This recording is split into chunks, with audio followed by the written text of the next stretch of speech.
Baik, Assalamualaikum warahmatullahi wabarakatuh. Selamat sore, teman-teman mahasiswa. Sudah hadir lagi ya. Alhamdulillah, sehat semuanya. Kita mulai perkuliahan kita, pertemuan kelima. Alhamdulillah, sudah pertemuan kelima, tinggal 2 kali lagi. Untuk pertemuan kelima ini, kita akan menginjak ke slide nomor 9 dan nomor 10 ya. Kemarin filenya di Google Drive sudah saya share, mungkin teman-teman juga sudah membaca dulu ya, sehingga dalam perkuliahan ini bisa langsung menanyakan hal-hal yang mau ditanyakan. Gitu ya, teman-teman semua. Sudah hadir 12 orang ya, sudah hampir semua ya, semuanya ada berapa kemarin, ada 18 pada 20 ya. Nggak sampai 30 ya kelas ini ya. Kelas khusus lah ini ya. Iya, Pak. Ini FGD Pak, FGD. Apa tuh? Apa? Diskusi grup gitu. Grup ya, mantap. Apalagi ini sudah ada pakar-pakarnya ya di sini ya. Jadi saya tinggal ini aja sebenarnya ya. Tinggal apa istilahnya ya? Sekedar refreshment ya. Atau sebenarnya boleh dikata juga ya, mengajari ikan berenang lah ini untuk beberapa mahasiswa ini ya. Tapi nggak apa-apa ya. Untuk hukum pajak memang saya tidak berkecimpung secara langsung di perpajakan, tapi minimal saya masih memiliki kelebihan di bidang praktek ya, terutama praktek di pengadilan pajak ya, karena saya sebagai wakil dari pemerintah ya, yang mewakili juga bersidangan di pengadilan pajak ya, karena posisi saya di Kementerian Keuangan ya, dalam hal ini memang saya di Bea Cukai ya. Memang kasusnya bukan kasus pajak, tapi sedikit banyak memiliki kemiripan dari segi jenis hukum ya. Jenis hukumnya Bea Cukai dapat dikategorikan satu rumpun dengan hukum pajak ya, makanya kasusnya pun bermuara sama di pengadilan pajak. Jadi untuk teman-teman bisa nanti ke pengadilan pajak sebagai kuasa hukum kalau bukan dari pemerintah atau dari pihak apa? Dari pihak perusahaan tentunya ya. Dari pihak perusahaan. Suara saya jelas ya? Jelas, Pak. Oke. Bentar. Ini ada problem. Oh, tidak tahu.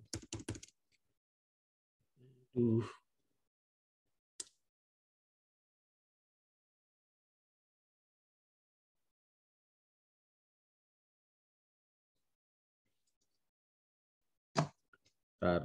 Sorry. Laptop saya dulu. Sorry, laptop saya hang.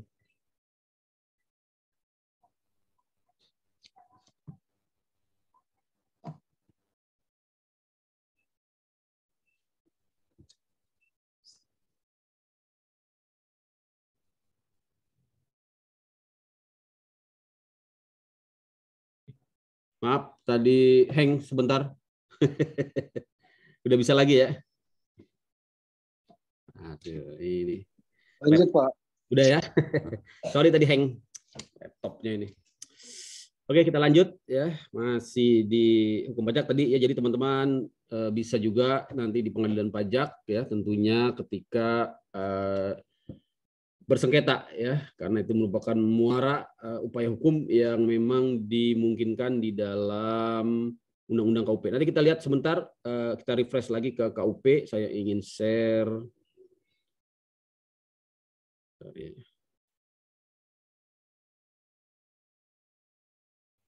Tentang KUP ya, yaitu tentang gambaran besar tentang siklus ya dari KUP, teman-teman.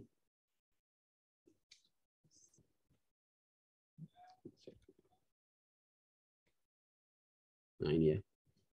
Nah, jadi bicara tentang KUP, kita kemarin sudah masuk ke KUP ya, tentang pendaftaran dan juga kaitannya dengan pelaporan ya, bahkan juga sebenarnya sudah harus masuk ke pembukuan sebenarnya ya, pembukuan dan juga pembayaran, tapi itu saya kira teman-teman bisa baca saja ya. Jadi untuk KUP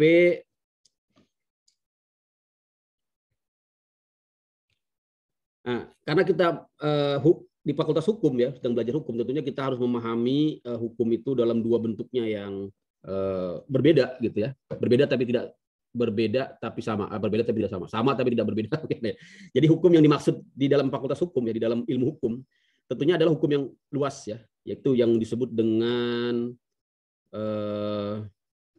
use ya, atau disebut juga droa ya, droid atau droa ya, bacanya droa ya, reich ya, dalam pengertian segala sekumpulan preskripsi ya, preskripsi itu norma ya, keharusan-keharusan ya, teman-teman yang memiliki kekuatan mengatur ya, yang memiliki kekuatan mengatur ya. Tidak hanya terbatas kepada peraturan perundang-undangan. Itulah kelebihan kita orang hukum, karena kita tidak hanya membaca dari legal text berupa pasal-pasal ya, berupa undang-undang, peraturan-peraturan, tapi kita juga mampu nanti mengaitkannya, mampu menganalisanya dengan berbagai ya sumber-sumber hukum di luar undang-undang.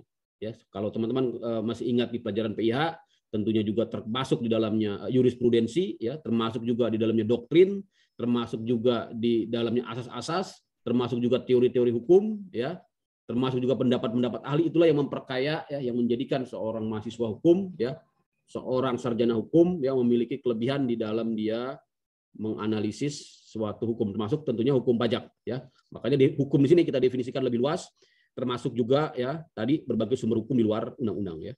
Kalau undang-undang saja itu memang masuk ke dalam satu jenis hukum yang disebut dengan hukum positif, yaitu yang diciptakan oleh badan-badan resmi ya, badan-badan yang memiliki kekuatan membentuk hukum, misalnya undang-undang ya, disebut juga lex ya, law ya. Nah, untuk hukum pajak sendiri yang harus teman-teman pahami ya, terutama yang disampaikan oleh Prof. Adriani ya, kita sebut rumah besar hukum publik ya, dalam rumah besar hukum publik bersamaan dengan hukum tata negara dan hukum pidana ya. Selain itu juga ya ada hukum keuangan negara tentunya di sini ya, hukum ya keuangan negara ya. Hukum apa? Hukum keuangan negara. Suara saya jelas ya? Jelas, Pak. Oke, siap. Nah, konsekuensinya ketika kita memasukkan hukum pajak di dalam hukum publik, legalitas ya, asas apa? Asas legalitas, ya.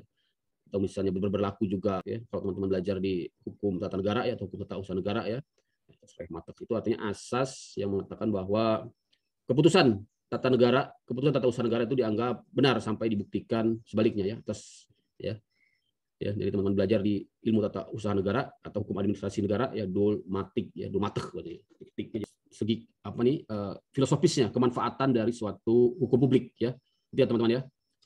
Nah, kaitannya dengan hukum pajak apa? Kaitannya nanti dengan ini ya, upaya hukum ya. Upaya hukum teman-teman juga harus tahu nanti ada ya minimal 3 jenis upaya hukum yang harus ditempuh ya, untuk mencapai keadilan ya. Syukur-syukur tidak sampai ya upaya yang paling terakhir ya, perlu upaya hukum ya, karena ya ketika diterbitkan yang namanya SKP ya dari pajak ya, proses konfirmasi ya, berbagai proses dialog ya, ataupun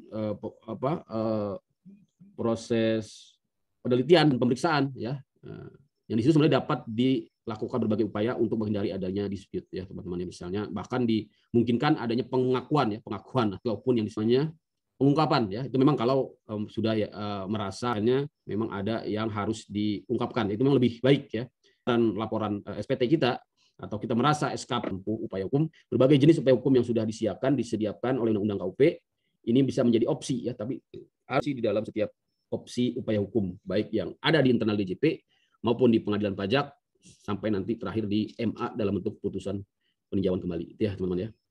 Nah, terus juga kita refresh lagi bahwa hukum pajak itu dapat dibagi dalam dua jenis yang membahas tentang ya materi dari perpajakan, yaitu objeknya ya, subjek itunya di sini kaitannya dengan ya siapa itu wajib pajak ya, ada wajib pajak dalam negeri ya, wajib pajak luar negeri ya, ini ada di undang-undang ya PPH ya, dari undang-undang PPH.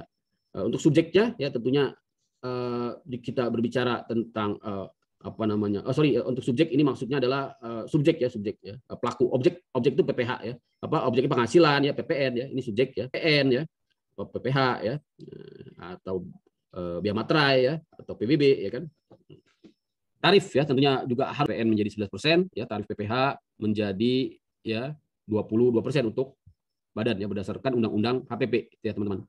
Sedangkan untuk tarif pajak penghasilan orang pribadi ya, pada dasarnya sama, cuma ada sedikit perbedaan di lapisan paling bawah dan lapisan paling atas gitu ya. Lapisan paling bawah itu ada pembebasan sampai batas penghasilan 60 juta ya Pak Marolus ya. 60 juta per tahun. Artinya sudah bebas pajak penghasilan ya, tentunya konsekuensinya juga memang dibebaskan dari pelaporan sebenarnya. Kalaupun sudah terlanjur memiliki NPWP tetap harus melapor dengan menggunakan formulir ya, formulir yang ada SS-nya itu ya. Yang ada SS formulir yang ada sangat sederhana itu ya. Nah, itu teman-teman ya. Tapi tentunya pelaporannya menjadi nihil karena memang penghasilannya di bawah dari penghasilan kena pajak atau PTKP tadi ya, bukan penghasilan kena pajak ya, di bawah tarifnya menjadi tarif yang 0% ya teman-teman. Kalau yang penghasilannya di bawah, penghasilan kena pajaknya di bawah 60 juta ya. Kemudian untuk yang paling atas untuk orang pribadi itu ada yang tarif baru yaitu 35% untuk yang penghasilannya di atas 5 miliar. Material dan ajaran formil ya. Ajaran material mengatakan bahwa utang bestan ya, tat bestan. Apa itu peristiwanya? Ya misalnya ketika mendapatkan penghasilan ya, maka di situ sudah timbul utang pajak ataupun orang pribadi yang disebut dengan timbulnya kalau untuk penghasilan ya, ketika menerima penghasilan itu terutang misalnya penghasilan yang bersumber dari pasal kewajiban untuk membayar pajak final ya. Tapi kalau yang pajak non final memang dia belum terutang pada saat timbulnya penghasilan itu ya Pak Barolis ya. Nanti dia terutangnya pada saat akhir tahun pajak ya berupa pelaporan ya. Tapi memang beberapa jenis pajak timbul pada saat transaksi ya. Misalnya tadi ya PPN ya tentunya juga terutang pada saat transaksi ya. Pada saat penyerahan ya Pak Marolus ya. Nanti kemudian juga bea masuk terutang pada saat impor ya. Kapan itu impor ya? Pada saat barang memasuki daerah pabean. Di mana itu daerah pabean? Yaitu pada wilayah teritorial Indonesia. Di mana itu wilayah teritorial Indonesia? Di batas-batas ya, batas-batas wilayah. Kalau batas wilayahnya darat gampang ya, itu langsung kelihatan ada patoknya ya, ada tiangnya, ada gerbangnya. Tapi kalau di laut itu yang menjadi ribet ya, karena batasnya di tengah-tengah laut. Maka kita menggunakan hukum laut internasional atau UNCLOS. Di situ yang menyatakan laut teritorial adalah 12 nautical mile dari garis pantai terluar. Itulah wilayah pabean, daerah pabean, tempat terutangnya bea masuk. Loh, terus bagaimana kalau udah terutang di situ, apa bea cukai nanti di tengah-tengah laut mau nagih? Oh ternyata tidak. Itu yang dimaksud dengan terutang bea masuk secara material ya. Tapi nanti secara formilnya, kalau untuk impor ini saya kasih bocoran aja karena memang nggak ada pelajarannya, tapi kebetulan saya menguasai di bidang itu. Nanti terutangnya ketika diserahkan pemberitahuan pabean dalam bentuk PIB ya, pemberitahuan impor barang gitu ya teman-teman ya. Jadi terutangnya ketika dibuat PIB ya. Itu macam-macam nanti tiap-tiap jenis pajak berbeda timbulnya ya. PPH aja beda-beda tadi ya Pak Marulus ya. Kalau PPH badan atau PPH orang pribadi yang bersifat non final memang dia terutangnya nanti ya. Terutangnya kapan? Di akhir tahun. Tapi jenis-jenis PPH potput ya kan terutang kepada pemungut atau kepada pemotongnya ya, misalnya PPH pasal 21 ya, ketika menyerahkan atau memberikan penghasilan kepada ya karyawan ya atau kepada pemberi jasa ya. Di situ juga terutang bisa PPH pasal 21, bisa PPH pasal 23 ya. Nah, itu sudah terutang ya. Ketika kapan terutangnya? Ya pada saat melakukan transaksi ya. Nanti kita lihat teman-teman bisa lihat di saat membayar ya, saat pembayaran ya, saat pembayaran. Begitu juga untuk jenis pajak yang lain ya, PPN tadi sudah ya, PPN itu terutang pada saat sama dengan bea masuk pada saat impor ya, kalau untuk PPN impor ya, tapi juga pada saat penyerahan itu terutang sudah timbul ya, tidak perlu menunggu adanya surat ketetapan pajak ya, di situ sudah timbul utang ya. Jadi kalau itu tidak dilunasi, kalau itu tidak dibayar ya, maka nanti dapat dikenakan sanksi ya pada saat dilakukan pemeriksaan ya teman-teman ya. Nah, berikutnya hukum pajak formal ini mengatur tentang cara bagaimana hukum pajak material menjadi kenyataan, yaitu yang disebut dengan KUK perpajakan. Kemarin kita sudah bahas tentang pendaftaran dan pembukuan, penyidikan ya. Nanti kalau tidak selesai, nanti teman-teman bisa baca aja. Nanti bisa lanjut di YouTube ya. Nanti kan saya upload YouTube, teman-teman bisa komen di YouTube dalam bentuk pertanyaan kalau memang masih ada yang ingin dipertanyakan. Itu ya teman-teman ya. Nah, ini hukum pajak yang berlaku sekarang ini, tapi ada tambahan lagi baru satu ya, bulan November. Ini belum saya masukin di sini ya. Yaitu Undang-Undang HPP ya, belum saya masukin ya. Undang HPP ya. Nomornya berapa? Lupa. Nomor berapa Undang HPP? Nomor 7 kalau nomor 7 kalau Undang HPP nomor 7 tahun 2021 ya. Terbit akhir tahun ya, akhir tahun 2021, 10 November ya, 10 November 2021. Ya teman-teman ya, Undang-Undang HPP ini baru sekali ya. Jadi sudah banyak sekali ya. Itu dan tiap jenis juga dirubah dengan Undang-Undang HPP juga ya. Kemudian kemarin kita sudah bahas ya Undang-Undang HPP, teman-teman kalau mau lihat lagi silakan flashback di pertemuan ketiga, itu saya bahas tentang Undang-Undang HPP, Undang-Undang Cipta Kerja ya khusus ya. Tentunya teman-teman juga bisa mengakses sosialisasi yang dilakukan oleh DJP ya teman-teman ya. Untuk hukum formal ini yang sangat penting sekali karena memang kita fokus di sini sebenarnya teman-teman. Jadi bukan hanya KUP pajak dengan surat paksa, ini juga sangat penting sekali ya. Karena menjadi dasar hukum untuk melakukan penagihan pajak ya, mulai dari surat paksa sampai penyitaan sampai dalam rangka menagih hutang pajak. Jadi keras sekali cara mirip-mirip dengan upaya pro justisia di bidang pidana ya, kita kuasain. Nah, ini rangkaian undang-undangnya terakhir ternyata ini belum saya update, mohon maaf nih. Undang-Undang HPP ya. Kemarin ya, akhir tahun 2021 ya. Undang-Undang nomor 7 tahun 2021 ya, teman-teman ya. Undang-Undang KUP sendiri ya sudah 1 2 3 4 5 6 ya. 7 kali dirubah. Kalau yang kedua ya, perubahan kedua. Ini ya. Perubahan ketiga ini ya. Tahun 2009 ya.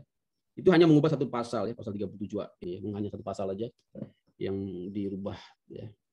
Nah, ini pasal-pasalnya sangat banyak sekali ya. Tidak terlalu banyak sebenarnya, hanya 40-an pasal, tidak sampai hanya 50 pasal ya. 50 pasal. Tidak terlalu banyak sebenarnya ya. Teman-teman bisa menguasai KUP ini kalau sering-sering baca ya. Apa saja isinya? Secara garis besar ini dia ya. Circumnavigation artinya siklusnya. Flowchart-nya gitu ya. Mind map mantap. Mind map dari Undang-Undang KUP ya. Ini yang diatur ya di dalam Undang-Undang KUP. Jadi gampang lihatnya kalau di sini ya. Apa itu? Mulai dari ketentuan umum ya, mengatur tentang ya, objek ya dan subjek ya. Objek dan subjek ya. Subjek pajak itu kemarin ya sudah kita bahas sedikit, nanti akan kita lebih dalami lagi di PPH yang disebut dengan ya, kemarin sudah dibahas kalau apa itu subjek pajak dalam negeri dan apa itu subjek pajak luar negeri. Ternyata ada lagi yang disebut dengan subjek pajak, membedakan jenis subjek pajak secara secara jenis personnya gitu ya. Jadi ada yang namanya person atau orang pribadi dan reh person ya, reh person.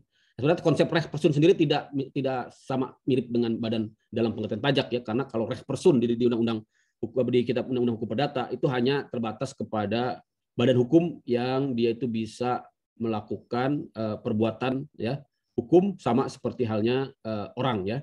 Nah, tapi di hukum pajak pengertian badan ini jauh lebih luas dari reh person atau badan hukum karena juga mencakup segala jenis perkumpulan ya, segala jenis organisasi ya, selama dia memang berbentuk badan ya yang didaftarkan sebagai subjek pajak badan gitu ya. Perlakuan perpajakannya juga nanti berbeda-beda ya, terutama yang badan yang tadi bukan badan hukum artinya kekayaannya terpisah ya dari kekayaan pemiliknya ya, seperti misalnya PT yang kita ketahui ya, terutama pada saat nanti pembagian keuntungan kepada pemiliknya ya, yang kita tahu sekarang dengan berlakunya Undang-Undang Cipta Kerja maka pembagian dalam bentuk dividen itu menjadi non objek pajak ya. Tentunya ini menjadi pemicu ataupun trigger ya buat masyarakat yang ingin mendirikan PT ya. Kalau dulu kan lebih senang bikin CV ya, terutama konsultan-konsultan ya, karena tidak dipajaki lagi nanti pembagiannya kepada pemiliknya ya. Kalau dividen dulu masih terkena lagi pajak dividen ya, tapi dengan adanya Undang-Undang Cipta Kerja tentunya agak ada terjadi perubahan tax planning ya Pak Marulis ya, karena sekarang dividen juga tidak dipajaki ya, artinya menjadikan daya perubahan tax planning ya, sekarang ya bikin PT aja, karena keunggulan dari PT itu adanya pemisahan kekuasaan, pemisahan kekayaan ya, dari pemiliknya, sehingga kalaupun ada kerugian ataupun ada utang, ya dia hanya terbatas pada jumlah ya penyertaan modal yang ada di PT tersebut, ya tidak sampai ke pemiliknya. Tapi ternyata kabar buruk di Undang-Undang KUP menganut pengecualian, ya, karena yang namanya penanggung pajak diperluas tidak hanya kepada badan hukum saja, tapi termasuk kepada wakilnya, ya, yang kita nanti baca di KUP pasal 32 ayat 4 gitu ya. Jadi jangan kaget, jangan heran kok saya tidak modal atau modal saya sudah saya serahkan di saham saya sudah serahkan di PT, kok hutang pajak sampai menyita aset-aset pribadi, ya, aset-aset pribadi. Karena memang ada yang tadi itu ya, perluasan definisi penanggung pajak ya di dalam undang-undang pajak, ya, karena undang-undang pajak sendiri masuk ke dalam ranah hukum publik, ya, sehingga memang tidak tunduk kepada ya perjanjian perdata, ya. Itu ya teman-teman, salah satu yang harus teman-teman pahami. Tentunya ini bisa nanti menjadi bagian dari upaya hukum, ya. Banyak yang melakukan upaya hukum ke pengadilan pajak ataupun ke pengadilan negeri, ya, bahkan ke pengadilan tata usaha negara. Itu ya teman-teman, ya. Itu baru dari segi subjeknya pun nanti ada lagi yang namanya subjek pajak pengganti yang disebut dengan warisan yang belum terbagi dan BUT. Kemarin kalau teman-teman menyimak ini syarat daripada objek dari hukum pajak, ya, yaitu penghasilan kalau untuk undang-undang PPH, ya, termasuk juga pertambahan nilai, ya. Tapi di undang-undang KUP ini tidak diatur, ya, nanti diaturnya di undang-undang PPH, ya. Itu ya, teman, ya. Artinya di sini undang-undang PPH tidak menyatakan hanya kalau kita lihat di definisi wajib pajak misalnya, yaitu sudah memiliki penghasilan, gitu ya. Kemudian juga yang dikatakan sebagai wajib pajak dalam pengertian orang yang memiliki penghasilan, tapi juga meliputi pemotong pajak, ya, meliputi juga pemungut pajak, ya, meliputi juga penyetoran ke kas negara KP, ya, diatur di pasal 2 Undang-Undang KUP, ya. Kemudian sesudah kewajiban berikutnya, ya, ini M, ya, M pertama, ya, mendaftar, ya. M kedua, ya, yang disebut dengan menghitung dan memperhitungkan, termasuk juga tentunya mencatat, ya, mencatat dalam bentuk membukukan, ya, dalam bentuk pembukuan dan pencatatan, ya. Kemudian self assessment juga ada deadline-nya, ada jatuh temponya, ya. Biasanya tanggal 10 atau tanggal 20 di bulan berikutnya tergantung jenis pajaknya. Saya lupa, ya, nanti teman-teman bisa lihat ada listnya untuk PPH masing-masing jenis PPH, ya, ada PPH 21, PPH 22, ya. Untuk para perusahaan-perusahaan yang melakukan pemotongan atau pemungutan wajib menyetorkan, ya, di bulan berikutnya. Kalau tidak salah tanggal 10 tuh, ya, Pak Marolis, ya, tanggal 10 atau tanggal 20 gitu, ya.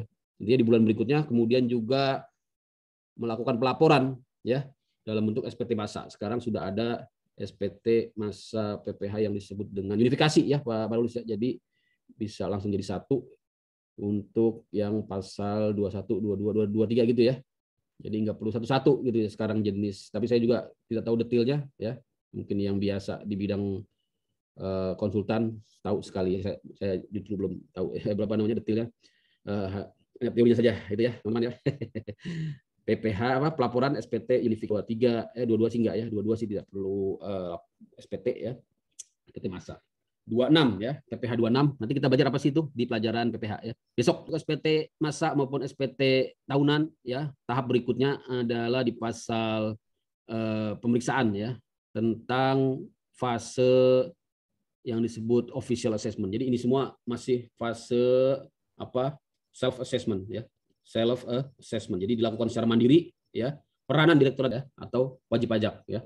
Nah, barulah tahap berikutnya ini adalah tahap official assessment, ya. Tahap tahapan pajak, ya, atau SKP. Diperiksa, ya. Tahap berikutnya adalah tahap penagihan. Ini juga akan kita selesaikan insya Allah hari ini, ya. Saya sudah sering sampaikan bentuk-bentuk penagihan. Nanti mungkin di slide-nya saya akan skip aja. Yang terakhir adalah tahap penyelesaian hukum, ya. Tahap penyelesaian sengketa, ya. Tahap penyelesaian sengketa atau upaya hukum, ya. Ini dia. Ini terakhir sekali, ya. Nanti sebagai hasil dari upaya hukum, ya, apa menang di upaya hukum, ya, atau bahkan mendapatkan imbalan bunga, gitu, ya. Kalau kalah di upaya hukum, konsekuensinya ada yang namanya denda, ya, di pasal 27, ya, pasal 27 ini dia. Dendanya berapa? Dendanya 50% kalau kalah di keberatan, kalau kalah dibanding 100%. Itu undang-undang KUP. Tapi undang-undang HPP kemarin menganulir jumlah dendanya, ya. Undang-undang HPP dan undang-undang Cipta Kerja menjadi 30% untuk keberatan dan 70% untuk banding, gitu, ya, Pak Marolis, ya. Bahkan untuk PK ya, di sini ada PK, ini belum ada di sini. PK itu memang di luar KUP, tapi di Undang-Undang HPP diatur tentang PK. Jadi harus tambahan di sini upaya hukum ya. Namanya itu juga ya dimasukkan ke dalam bagian upaya hukum dan di situ mengandung konsekuensi imbalan bunga ya, imbalan bunga. Imbalan bunga dan denda ya, dendanya juga ada ya. Misalnya ini cek lagi ya, PK itu menimbulkan denda nggak kalau kalah di PK? Kayaknya menimbulkan juga ya. Karena imbalan bunga juga dapat ya. Iya ada Pak. Dapat ya, PK sekarang kena denda juga ya kalau kalah ya. Iya kalau kalah ada denda. 100% ya Pak Malulus ya. Iya. 100% ya. Karena dibanding sudah dikurangi jadi 70%. Jadi sekarang yang 100% PK ya. Imbalan bunganya pun dapat ya kalau menang dibanding tapi pajaknya sudah terlanjur dibayar. Gitu ya teman-teman ya. Jadi bagaimana cara mensiasatinya agar tidak terkena denda? Biasanya dengan cara bayar aja dulu ya Pak Marulus ya. Pak, bisa nanya nggak Pak ya? Boleh. Kalau misalnya adalah WP badan, dia tidak tidak menyampaikan SPT tahunan, tapi di setiap bulan itu dia selalu self assessment lah untuk PPh 25-nya. Iya. Nah, lalu ada PPh 22-nya juga. Kalau misalnya perusahaan itu rugi, apakah bisa direstitusi PP pajak yang dibayarnya itu untuk tahun berikutnya? Sementara dia kan nggak menyampaikan SPT tahunan, Pak. Istilahnya kata formil gitu, Pak. Tapi kan materialnya sudah terpenuhi, artinya kan nggak serta-merta kan karena dia tidak menyampaikan SPT tahunan, apa kredit pajak yang sudah dibayarkannya itu nggak serta-merta hilang kan? Angus gitu Pak. Kalau saya rasa kalau menurut saya ya Pak ya, nanti bisa ini lagi di cross check lagi. Ya tetap harus pintu masuknya tetap harus lewat SPT Pak. Iya kan? Karena kan nanti siklusnya memang seperti itu kan Pak. Dari SPT ini nanti dinyatakan sebagai SPT lebih bayar, karena nanti dari SPT lebih bayar itu baru dilakukan pemeriksaan, ya kan? Baru diberikan SKP, ya kan? SKP lebih bayar, baru dia dapat restitusi. Dengan alasan tidak ada keuntungan, tidak ada yang ada kerugian sehingga pembayaran pajaknya harusnya nihil ya Pak ya, nihil, bahkan sudah ada PPh yang sudah dipotong dari PPh 22 dan PPh yang di store sendiri di PPh 25. Tapi kalaupun belum lapor SPT kan bisa aja Pak, bikin aja Pak. Tapi memang terlambat gitu kan, hanya kan nanti terlambat aja gitu kan. Jadi case-nya itu Pak, case-nya itu terlambat 2 tahun. Tapi memang DJP-nya sudah periksa dan mereka mengakui bahwasannya perusahaan itu rugi gitu. Tapi nggak mau uang muka pajaknya itu nggak diakuin karena nggak menyampaikan SPT tahunan itu gitu loh Pak. Udah telanjur diperiksa ya Pak ya? Sudah diperiksa. Iya itu. Kalau menurut hemat Bapak gitu, apakah apabila hukum formilnya tidak terpenuhi, masa hukum materialnya langsung hilang seperti itu? Saya kira kredit pajaknya dibayar gitu. Iya, artinya betul. Kan uang ini ada gitu loh. Betul. Ya jalan satu-satunya upaya hukum aja Pak. Pengadilan pajak Pak ya. Iya. Nanti kan terbit kalau dari pajak kan dia karena tidak ada tagihan SKPN berarti ya. SKP nihil ya Pak ya. Iya, hanya minta diakuin aja kalau memang kredit pajak kita itu ada dan direstitusi ke periode berikutnya, hanya itu aja sih Pak, bukan maksudnya sampai restitusi ya. Hanya restitusi aja, intinya uang muka pajak itu diakui. Ini diakui pun tidak gitu Pak ya? Uang mukanya nggak diakuin gitu. Diakui ya. Karena nggak menyampaikan SPT tahunan. Iya. Ya paling itu Pak. Upaya hukum aja, upaya hukum. Kalau ini masih dalam jangka waktu 90 hari, ya kan? Dari produknya apa Pak? Produknya SKP ya? SKPN ada nggak produknya? Enggak Pak. Nggak ada produknya. Maksudnya produk gimana maksudnya? Maksudnya SKPN kayak gimana Pak maksudnya? Biasanya kan sesudah pemeriksaan ada, harusnya Pak ya, sesudah pemeriksaan. Oh sudah ada, sudah. Ya, produk SKP-nya sudah ada ya? Iya. Nah, Ya atas intinya diakuin rugi gitu. Cuman hanya uang pajaknya itu aja gak diakuin. nggak diakuin SKP lebih bayar gitu ya. Harusnya kan SKP Enggak. Diakuin bahwasanya aja. perusahaan itu rugi gitu. Upaya Tapi uang muka pajaknya nggak diakuin. diakuin ya. Jadi upaya hukum atas atau apa namanya hasil pemeriksaan itu dalam bentuk banding lah pastinya ya. Dalam bentuk banding kalau itu produknya SKP. Nanti di banding itu Bapak sampaikan, termasuk juga Bapak sampaikan jumlah pajak yang seharusnya dilakukan restitusi. Nah, nanti dari putusan pengadilan pajak kalau memang dikabulkan dia akan menjadi dasar untuk melakukan restitusi ya, atau dasar untuk mengakui adanya kredit pajak gitu Pak. Oh, langsung restitusi aja Pak. Kalau kredit pajak kan ada Iya udah berapa kali diajukan restitusi nggak dikabulkan ya. Dikabulkan karena PT ini cacat formil itu aja alasannya, nggak menyampaikan SPT. Padahal kan seperti yang saya sampaikan tadi, kredit pajaknya PPh 25 sama PPh 22-nya setiap bulan dibayar gitu. Masa hilang cuma nggak diakuin maksudnya gitu Pak. Jadi syaratnya itu aja Pak, upaya hukum aja. Nanti biar hakim ya yang memutuskan dengan keadilan, tapi dibuat upaya hukumnya yang bagus gitu ya, dengan menyampaikan data-data ya, berapa yang sudah masuk kredit pajaknya gitu Pak ya. Kemudian alasan mengapa tidak menyampaikan SPT, pasti ada alasannya dulu ya. Jadi disampaikan ya, karena hakim itu bisa memutus di luar undang-undang ya, hukum bisa dengan alasan keadilan ya. Dan kita bisa lihat juga memang beberapa putusan-putusan hakim juga ya di luar dari undang-undang. Itu ya Pak Marulis ya. Baik, terima kasih Pak. Ya. Bagus tanyanya, mantap. Jadi itu teman-teman, jadi ini memang merupakan sarana yang secara khusus diberikan kepada wajib pajak ya di dalam mempertahankan hak-haknya ya dalam rangka mendapatkan restitusi atas kelebihan pembayaran. Di sini kita lihat ya dalam fase-fase KUP ya. Apa yang disampaikan Pak Marulus tadi contoh real ya, bahwa kita bisa menempuh ya fase sengketa ya. Jadi kalau memang masih memiliki ya semangat untuk memperjuangkan hak-haknya ya, nah, silahkan dari hasil pemeriksaan tadi ya, seharusnya harapan ya, bukan seharusnya ya, harapan perusahaan adanya pengakuan berupa kelebihan pembayaran ya dalam bentuk SKP ya, SKP lebih bayar. Nanti SKP lebih bayar ini bisa dijadikan dua, sebagai restitusi ya, atau dijadikan sebagai dasar kelebihan pembayaran yang bisa diperhitungkan di tahun pajak berikutnya. Tapi kenyataannya ya hanya diakui kerugiannya saja, sedangkan jumlah kredit pajaknya yang sudah dibayarkan terlebih dahulu ya dalam bentuk PPh pasal 25 yaitu angsuran per bulan ya, dan juga PPh pasal 22 yaitu pemungutan oleh pihak ketiga ya Pak Marulus, biasanya kaitannya dengan transaksi dengan BUMN ya atau dengan instansi pemerintahan.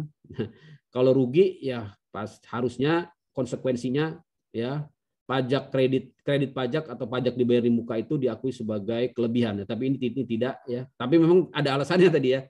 Alasannya karena tidak disampaikan SPT. Dan itu sebenarnya alasan yang kuat. Makanya upaya hukum pun nanti ya kalau saya lihat agak berat juga ya Pak Marus. Tapi kalau belum dicoba kita kan masih penasaran. Coba aja kalau waktunya masih dalam tempo 90 hari ya. Kalau sudah lewat 90 hari ya memang wassalam juga udah ya. Akhirnya kita relakan kredit pajak itu disumbangkan ke negara ya, mudah-mudahan ya negara kita semakin maju pembangunannya, tidak dikorupsi. Kita doakan yang terbaik lah untuk bangsa dan negara ini. Gitu ya Pak Marulus ya. Ya gitulah ya, kadang-kadang keadilan memang tidak selalu langsung kita dapatkan ya, tapi dalam bentuk yang lainnya mungkin nanti ya, mungkin nanti perusahaannya ya jadi berkembang di kemudian hari. Gitu ya Pak Marulus ya.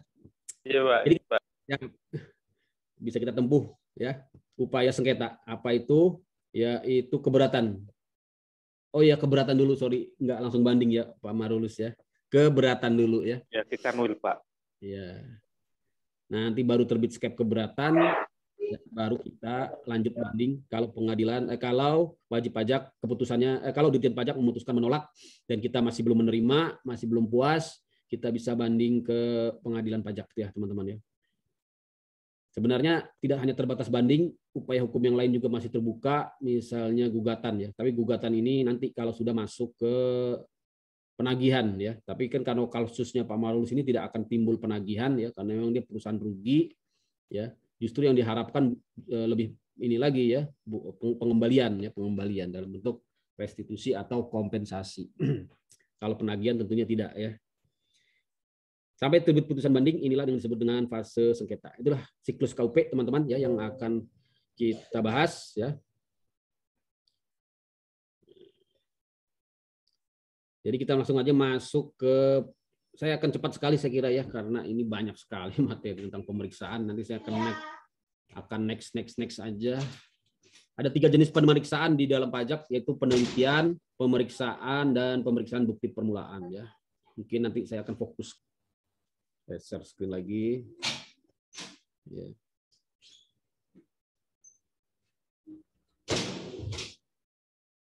Pemeriksaan. Ya. Pertama penelitian ya. Jadi ada yang namanya pemeriksaan, ada yang namanya penelitian. Ya. Penelitian ini dapat dikatakan seperti pemeriksaan pendahuluan lah gitu ya. Jadi tujuannya apa? Pengisian. Jadi memang terbatas ya. Kewenangannya terbatas di penelitian ini hanya untuk meneliti kelengkapan pengisian. Produknya apa? Produknya pun nanti terbatas hanya hal-hal yang bersifat administratif ya dan bersifat formal ya. Tidak masuk. Produk dari penelitian ini biasanya berbentuk biasanya untuk menagih denda atau kekurangan ya, belum dibayar. Biasanya PPh 25 ya. PPh 25 kalau belum dibayar terbit STP ya. Terbit STP itu ya teman-teman ya. Dari hasil penelitian ya, tidak melalui proses pemeriksaan ke perusahaan. Ya, termasuk juga keterlambatan ini nanti menjadi objek penelitian ya, misalnya terlambat membayar, terlambat melapor ya, masuk ke dalam surat tagihan pajak ya. Berbeda dengan pemeriksaan di sini sudah lebih ya lengkap lagi, sudah lebih komplit karena menguji kepatuhan secara menyeluruh ya. Kepatuhan wajib pajak ya secara menyeluruh dan juga untuk tujuan lain ya.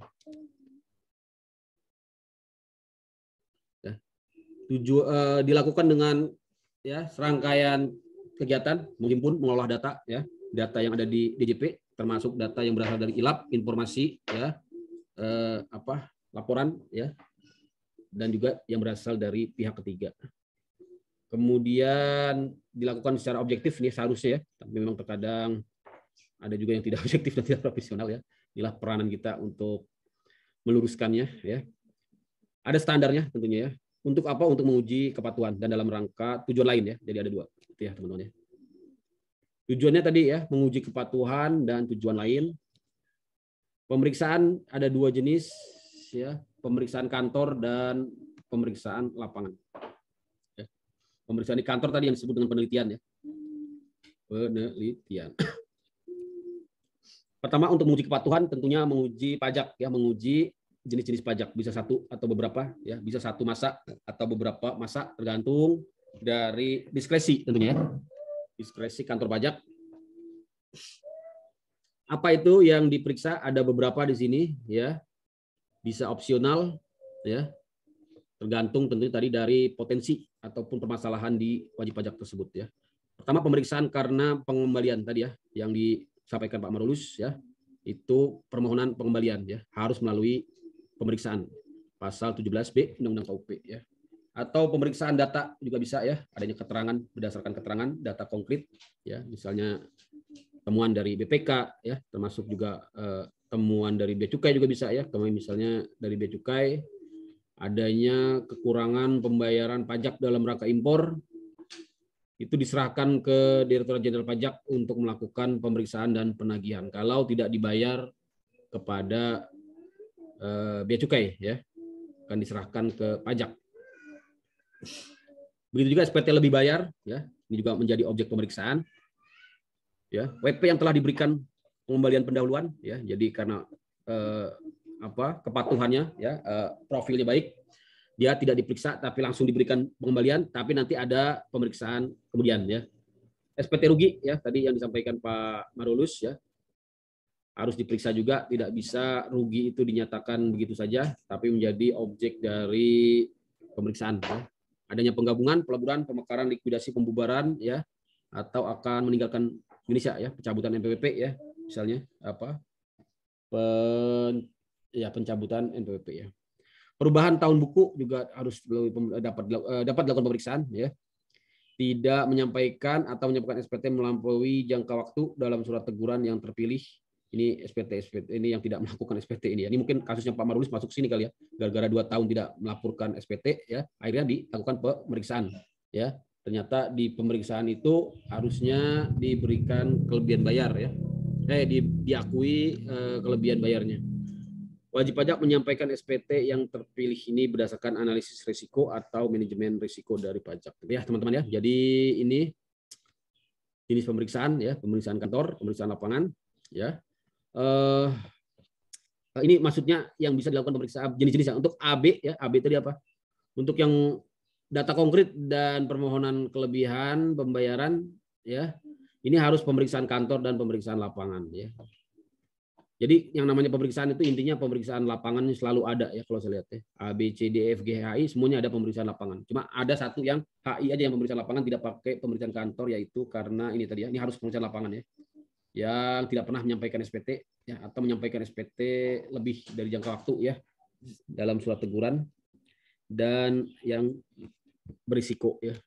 Ini dilakukan pemeriksaan lapangan langsung ya.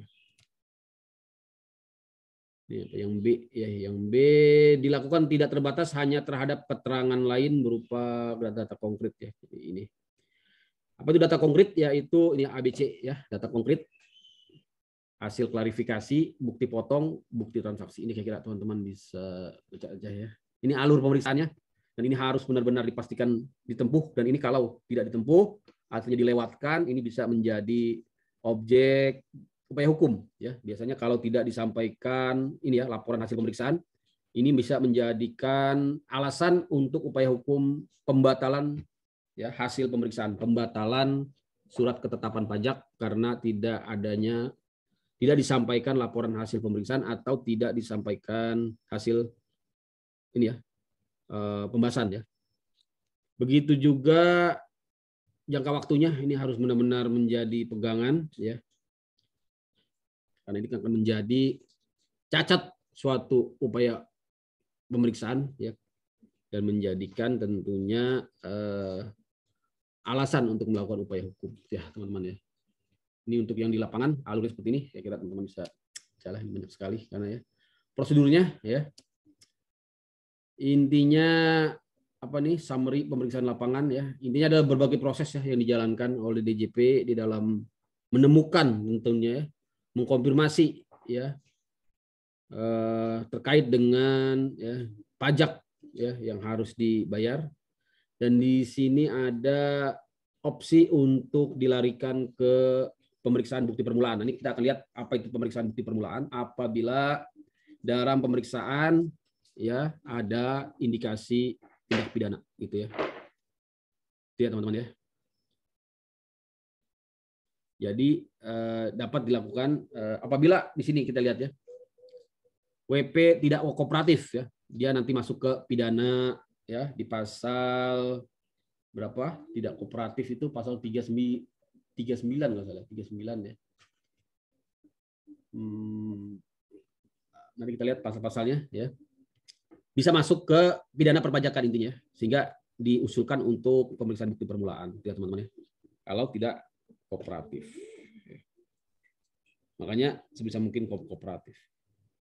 Di jangka waktunya ya, ada yang 2 bulan untuk pemeriksaan di lapangan, ada yang sampai ya 3 kali 6 bulan ya. Ini kalau ya terindikasi ada kasus transfer pricing grup ya, maka pemeriksaan lapangannya ditingkatkan sampai 3 kali 6 bulan ya teman-teman ya. Setengah 5 ya, 4 sekali ya.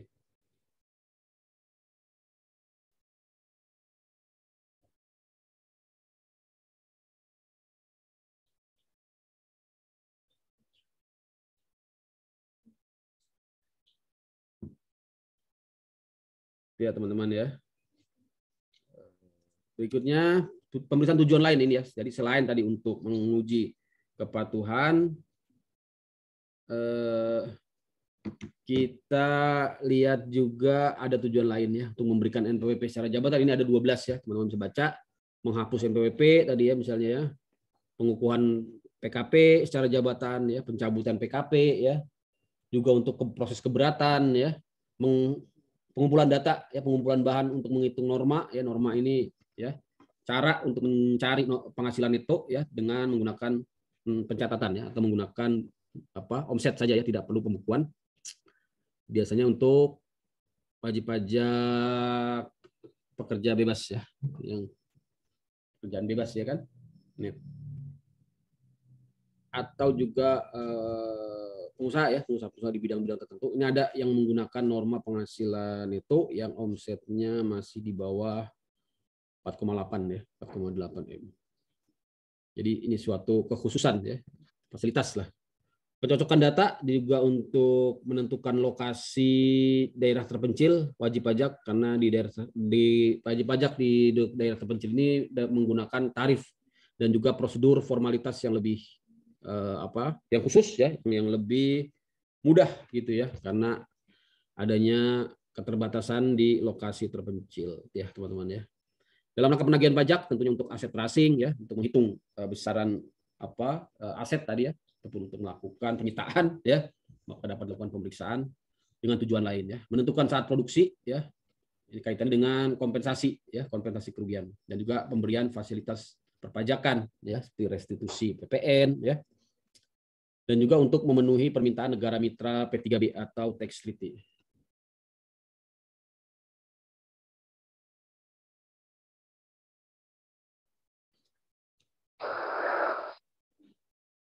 Untuk jangka waktu pemeriksaannya ya, di sini ada sampai 4 bulan paling lama ya, sekira teman-teman bisa baca prosesnya. Kewajiban pemeriksa ini ya, ada hak-hak dan kewajibannya ya. Kemudian juga tata cara penyelesaian pemeriksaan ya. Bagaimana hak-hak wajib pajak ini harus benar-benar kita pahami ya, misalnya hak untuk diperlihatkan tanda pengenal ya, surat tugasnya ya. Meminta kepada pemeriksa pajak untuk memberikan surat pemberitahuan pemeriksaan ya, SP ya, SPP ya, hubungan dengan pemeriksaan lapangan ya, meminta pemeriksa pajak untuk memperlihatkan surat yang berisi tentang susunan tim ya. Jadi ini harus hak-hak ini harus kita dapatkan ya sebagai wajib pajak ya. Meminta untuk diberikan penjelasan tentang tujuan dan alasan ya. Tentang surat pemberitahuan hasil pemeriksaan juga harus kita dapatkan ya. Tentang pembahasan akhir juga harus ditentukan ya, harus kita hadiri ya, jangan sampai tidak ada pembahasan hasil akhir, ini menjadikan cacat pemeriksaan sehingga hasilnya dapat dibatalkan. Dapat mengajukan QA ya, quality assurance ke kantor wilayah ya, apabila merasa ya ada yang belum disepakati dengan pemeriksa pajak ya. Kemudian juga yang terakhir, memberikan pendapat dan penilaian atas pelaksanaan pemeriksaan ya teman-teman, dalam bentuk kuesioner. Wewenang pemeriksa tadi wewenangnya sangat banyak sekali ya. Intinya kita berikan kesempatan yang seluas-luasnya. Tentunya tadi dengan mempertimbangkan hak-hak yang harus juga diberikan kepada wajib pajak ya. Tadi hak-hak untuk mendapatkan berbagai dokumen-dokumen berupa surat pemeriksaan ya, surat hasil pembahasan ya, dan lain-lain. Saya kira itu ya. Kemudian kewajiban wajib pajak tentunya harus kooperatif dengan cara memperlihatkan ya, memberikan kesempatan ya, memberikan bantuan ya, menyampaikan tanggapan gitu ya, menghadiri panggilan ya. Saya kira itu untuk pemeriksaan. Yang paling penting ini adanya penghasilan kena pajak yang dihitung secara jabatan. Ini sangat harus diwaspadai karena tidak adanya dokumen ataupun buku ya yang wajib, ini akan sangat merugikan wajib pajak gitu ya teman-teman ya. Dihitung secara jabatan ya, tentunya dengan menggunakan data-data yang tersedia ya, misalnya dengan mengalihkan ya omset satu hari ya dikalikan dengan jumlah hari ya, ataupun dengan berbagai cara ya, ada berbagai pendekatan yang dapat dilakukan oleh wajib pajak, oleh Direktorat Jenderal Pajak, dan tentunya semuanya itu nanti berpotensi sangat merugikan wajib pajak. Makanya sebenarnya fungsi dari dokumen buku catatan ini dalam rangka ya juga untuk mempertahankan ataupun membuktikan hak-hak dari wajib pajak ya teman-teman ya. Kemudian adanya kewajiban pihak ketiga untuk memberikan keterangan dan bukti paling lama 7 hari. Kalau tidak diberikan maka ada konsekuensi pemidanaan ya teman-teman ya. Undang-Undang KUP pasal 35. Baik pada bank ya, makanya dibuka kerahasiaan bank kalau sudah terkait dengan pemeriksaan pajak. termasuk juga akuntan publik, notaris, konsultan pajak, kantor administrasi dan pihak ketiga. Saya kira itu, ini produknya ya, SKB KB lebih bayar, kurang bayar, SPKPLB lebih bayar tadi yang di kasusnya Pak Marulus ya, harusnya diterbitkan ini tapi tidak diterbitkan. SKPN apabila hasilnya nihil di mana pokok pajaknya sama pajak, maka timbul SPKBLB ya. Atau adanya data baru sesudah terbit SKP ya, maka dapat diterbitkan lagi SKPKBT. Berikutnya adalah STP, surat tagihan pajak untuk menagih sanksi administrasi, dan terakhir apabila ya ada indikasi dilanjutkan ke Gabungin aja sini. pemeriksaan bukti permulaan.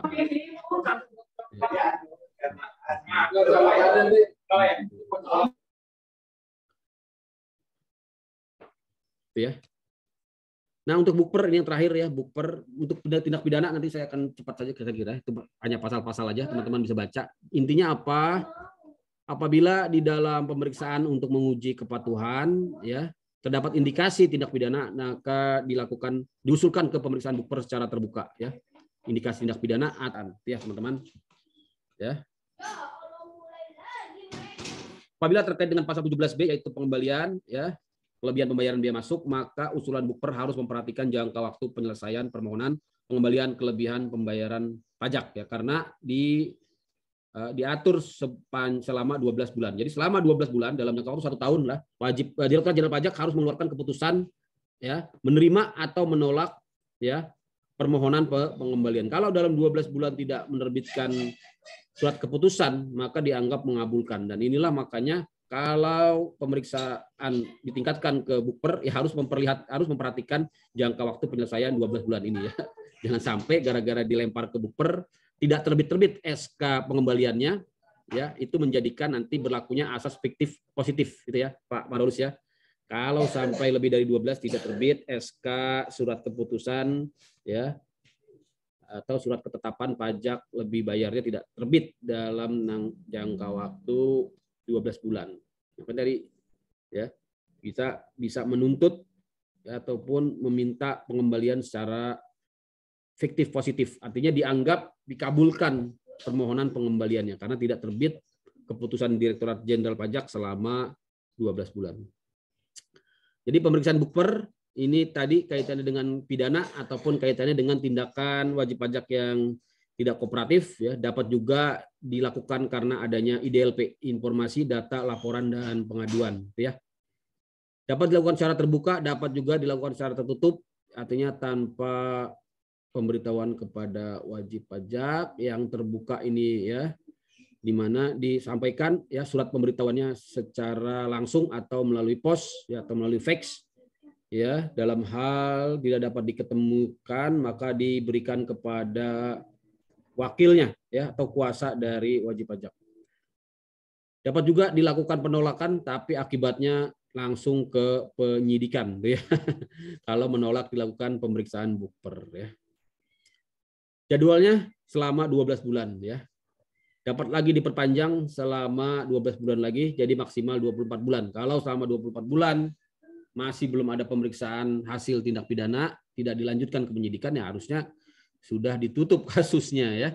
Karena di sini ya jangka waktu pemeriksaannya adalah 12 bulan. Ini sebenarnya memberikan kepastian ya buat wajib pajak yang diperiksa bukti permulaan ya secara terbuka. Yang secara tertutup ini ya, yaitu ya dilakukan apabila ya pemeriksaan bukti permulaan tertutup ya, yaitu pemeriksaan ya ketika pemeriksaan ditangguhkan ya atau pemeriksaan ini teman-teman bisa baca aja intinya apa di sini apabila terjadi pemeriksaan bukper secara tertutup tapi bersamaan juga dengan pemeriksaan ya. Apabila bersamaan dengan pemeriksaan maka pemeriksaannya ditangguhkan ya. Apabila dilanjutkan ke penyidikan atau tidak gitu ya. Dilanjutkan ke penyidikan atau tidak. Kalau dilanjutkan ke penyidikan maka pemeriksaannya ditangguhkan sampai dengan ya dihentikannya penyidikan ya, atau adanya putusan pengadilan yang berkekuatan hukum tetap. Kalau tidak ada penyidikan maka pemeriksaannya diselesaikan ya, diselesaikan ya. Pemeriksaannya diselesaikan ya. Pemeriksaan bukpernya diselesaikan. Gitu ya. Saya kira itu teman-teman ya sudah kita selesaikan, tinggal yang terakhir masalah penyidikan ya. Masalah penyidikan itu teman-teman nanti saya singkat aja sekali ya. Teman-teman bisa baca aja pasal-pasalnya. Intinya kalau penyidikan, ini karena udah mau jam 5 ya. Penyidikan, penagihan ya, sorry. Jadi kita melangkah ke slide yang kedua, yaitu penagihan dan penyidikan. Masih ada 2 slide lagi ya, teman. Kita sampai jam berapa sih? Sampai jam 5 lah ya.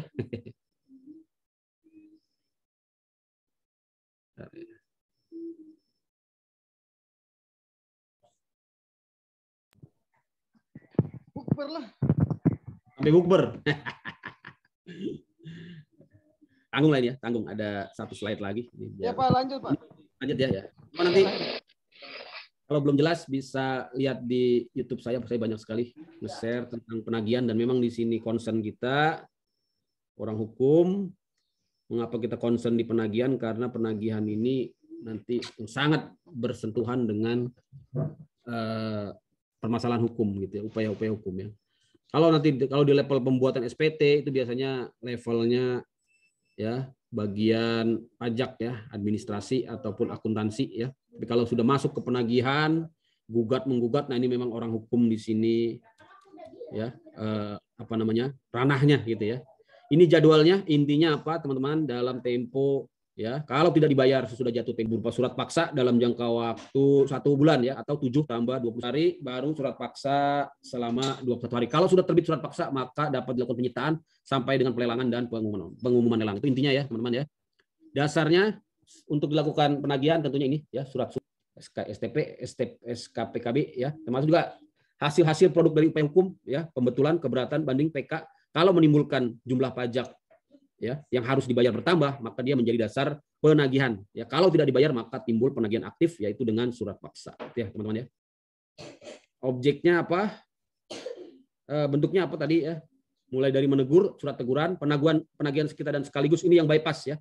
Jadi langsung ke surat paksa ya. Tidak pakai menunggu 21 hari, tapi langsung surat paksa ya, dan langsung ditindaklanjuti dengan penyitaan tentunya dalam tempo 2 kali 24 jam. Itu ya teman-teman ya. Ini jadwalnya teman-teman bisa baca ya. Intinya tadi dalam tempo 7 hari surat teguran, 21 hari surat paksa ya, 2 kali 24 jam penyitaan ya, 14 hari pelelangan, 14 hari pelaksanaan lelang. Dapat juga dilakukan kegiatan tambahan yaitu pemblokiran rekening, pencegahan keluar negeri, dan penyanderaan badan ya. Untuk utang pajak di atas 100 juta ya, di sandra dapat diperpanjang lagi maksimal 6 bulan, jadi maksimal 12 bulan. Tapi yang perlu dicatat di penyanderaan ini, utang pajaknya tidak hapus ya. Jadi penagihan tetap dilaksanakan walaupun sudah digizeling atau disandra selama maksimal 6 bulan plus 6 bulan ya, teman-teman ya. Jadi tidak menggantikan utang pajaknya. Ya, ini ya dasar hukumnya, definisinya penyitaan apa, pencegahan itu apa, dan penyanderaan apa, teman-teman bisa baca saya kira ya. Penagihan seketika dan sekaligus tadi yang saya sampaikan, yaitu penagihan yang bersifat ekspres karena adanya kekhawatiran ya, dari jurusita bahwa penanggung pajak akan kabur, lah intinya itu ya, meninggalkan Indonesia, memindahkan aset ya, membubarkan diri ya, atau aset-asetnya tersebut akan dipilotkan ya, ada tanda-tanda akan pilot ya, akan pilot, maka harus gerak cepat, gercep ya jurusita dengan menerbitkan penagihan seketika dan sekaligus tanpa surat teguran sebelum jatuh tempo ya. Sebelum jatuh tempo tanpa surat teguran ya, diterbitkan langsung surat paksa sehingga dapat dilakukan tindakan penyitaan dan pelelangan dengan lebih cepat ya teman-teman ya. Saya kira ini untuk penagihan ya, saya akan cepat aja.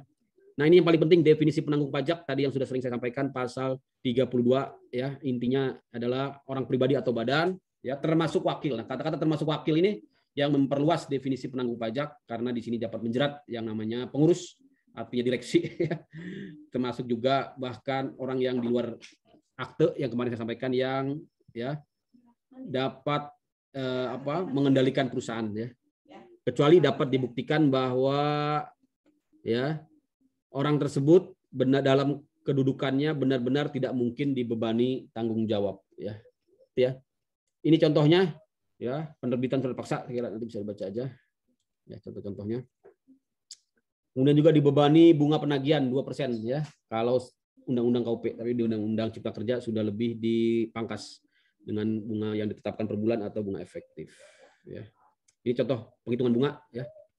Penagihan sekitar dan sekaligus tadi sudah saya bahas, saya akan cepat saja ya. Oke, kita langsung aja ke tindak pidana ya. Oh, sebelum ke tindak pidana ada hak mendahului, artinya kalau sudah dipilotkan di sini negara dalam hal ini pajak memiliki hak preferensi yaitu untuk didahulukan dari utang-utang ya pembayaran kepada kreditur lainnya ya. Harus dibayarkan dulu utang pajak, tapi pada prakteknya memang tergantung nanti dari hakim ya, hakim kepailitan ya atau pengawas ya kalau masuk ke sengketa ya kepailitan. Secara undang-undang normatif memang mengatakan adanya hak preferensi ya, hak mendahului. Daluarsa hak mendahului menjadi hilang kalau sudah lebih dari 5 tahun sampai dengan 5 tahun tidak juga diterbitkan tagihan pajak ya teman-teman. Segala ini ya. Nah, tindak pidana intinya sih teman-teman bisa baca pasal 38 ya untuk kealpaan dan pasal 39 untuk kesengajaan ya, 39 ayat 2 untuk pengulangan dan percobaan. Pasal 38 tidak menyampaikan SPT karena kealpaan, artinya tidak sengaja ya. Unsur kesengajaan atau tidak disengaja tentunya menjadi diskresi nanti ya dari kewenangan dari penyidik ya dengan melihat dari rangkaian peristiwanya ya. Dendanya paling sedikit 1 kali, paling banyak 2 kali ya. Atau dikenakan kurungan. Jadi bersifat juga salah satunya. Nah, karena kesengajaan ini diatur di 39 ayat 1 ya.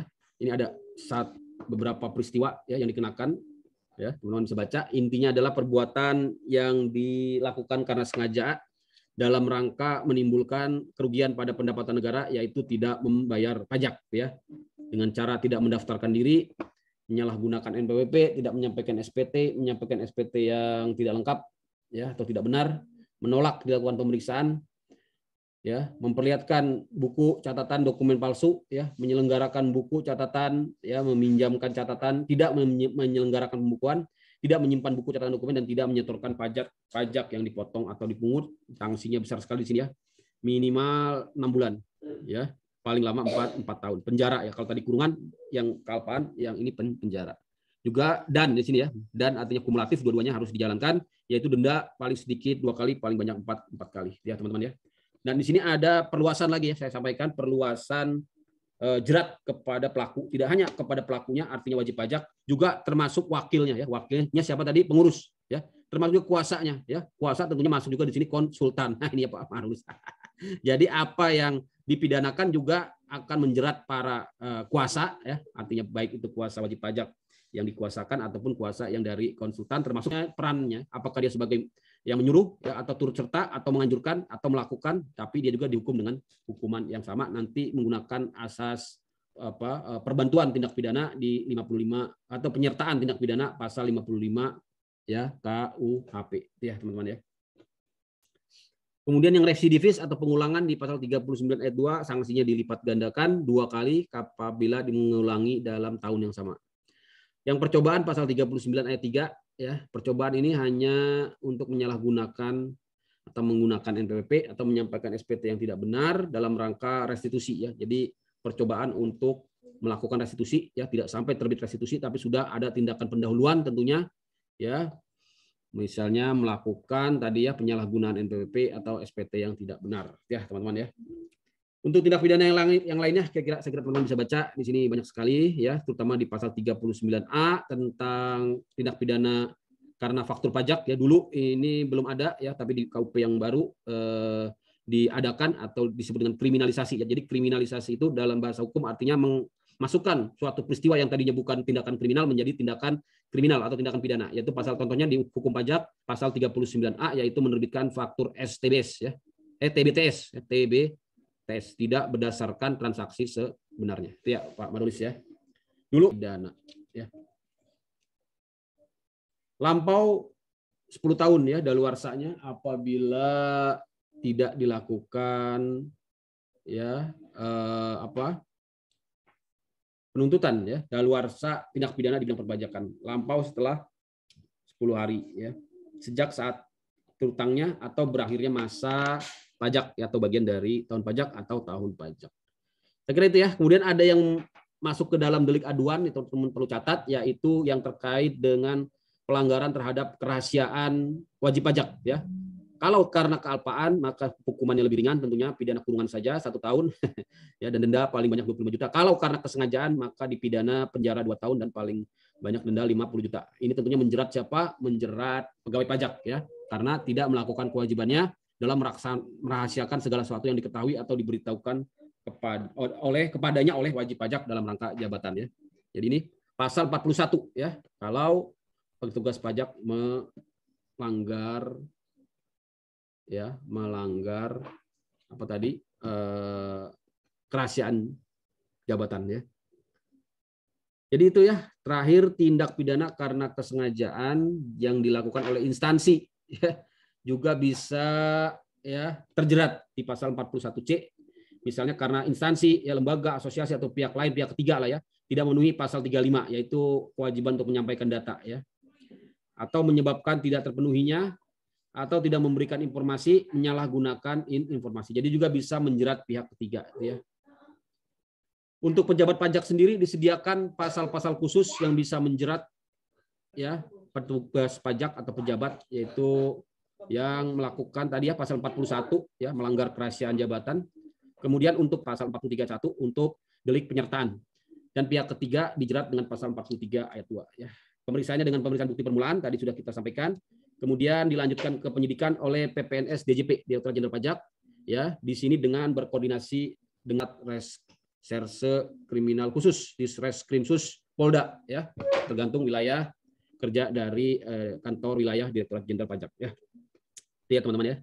Dan dilakukan sesuai dengan KUHP untuk penyidikan kasus pajak gitu ya. Saya kira ini ya. Jadi nanti teman-teman silakan pelajari di KUHP, hampir sama ya, yang membedakan tadi hanya PPNS-nya saja ya. Kemudian juga wewenang penyidikan ya. Ini juga saya kira sama dengan ada di KUHP ya. Pelaksanaan penyidikan ya oleh PPNS tadi ya, melalui penyidik umum Polri ya, sesuai dengan KUHP. Ya, penghentian penyidikan. Nah, ini yang menjadi khusus dari hukum pajak. Tindak pidananya apabila sudah masuk ke penyidikan dapat dihentikan oleh Jaksa Agung atas permintaan Menteri Keuangan dengan membayar denda sebanyak 4 kali ya. Atau 3 kali saja ya, cukup 3 kali saja. Lihat teman-teman ya. Saya kira itu untuk tindak pidana ya. Nanti teman-teman bisa dalami lebih lanjut karena waktunya sudah habis. Terima kasih. Masih ada yang ingin dipertanyakan untuk mata kuliah materi kita yang sangat banyak ini tentunya tadi ya, dari mulai KUP sampai dengan tindak pidana. Kalau tidak ada nanti bisa lanjut di YouTube ya, nanti saya akan upload, teman-teman bisa tanya di situ. Mudah-mudahan nanti saya jawab. Kalau tidak ada, mungkin kita akhiri aja ya. Baik, Pak. Baik, terima kasih. Sampai jumpa lagi minggu depan. Kayaknya masih sekali pertemuan lagi. Kita akan bahas tentang PPN dan PPH ya. Langsung kita habiskan dalam satu pertemuan ya. Mudah-mudahan tercapture semua materinya yang sangat banyak ini dalam satu pertemuan yang super singkat ya. Terima kasih teman-teman, tetap jaga kesehatan, tetap semangat ya. Kita jumpa lagi di pertemuan berikutnya. Oh, di ini dulu ya. Foto dulu, saya lupa ya. Foto dulu. 17 orang ya. Oke. Screen. Oke, sudah saya foto. Nah, silakan yang mau live ya. Terima kasih. Assalamualaikum warahmatullahi wabarakatuh. Selamat sore, selamat berbuka buat yang menjalankan. Udah puasa masih 1 jam lagi. Terima kasih, Pak. Ya, sama-sama. Makasih, Pak. Sama. Ya. Masih, Pak. Sama. Ada suara burung itu Pak Sulaiman.